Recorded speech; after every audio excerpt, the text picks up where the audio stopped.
বলেই তো আজকে 4 মাস আমাদের ইনসেন্টিভ বাকি, 1 বছরের পিএলআই বাকি। 5,200 টাকা আজকালকার বাজার নিরিখে 5,250 টাকায় কি কারো সংসার চলে? আর যে ইনসেন্টিভটা আমরা ঠিকমতো পাই না, ভাগে ভাগে দেয়, আমাদের মেয়েরা ঠিকমতো বুঝতেই পারে না যে কে কত টাকা পেলো না পেলো, বুঝতেই পারে না। এইভাবে টাকা দিচ্ছে, মোবাইলের টাকা আমরা ঠিকঠাক পাই না, নিয়মিতভাবে পাই না। তাহলে কিভাবে আমাদের চলবে?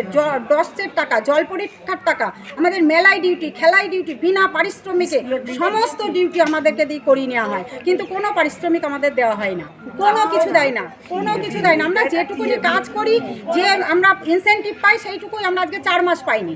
আর একটা পিএলআই পাই আমরা 1 বছর পাইনি।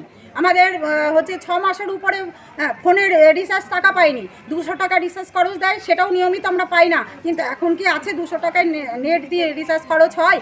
কি আমাদের জন্য যখন ভাবা হচ্ছে না, তাহলে আমরা এবার বুঝিয়ে দেব যে আমরা কতটা মূল্যবান। স্বাস্থ্য দপ্তর এবার বুঝবে যে আশাকর্মীরা কি করে আর কি করে না।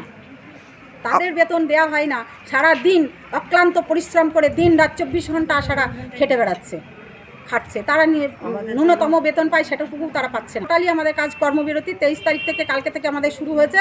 আমাদের লাগাতার কর্মবিরতি চলবে। কতদিন চলবে? যতদিন সরকার আমাদের দাবি না মানছে ততদিন আমাদের চলবে।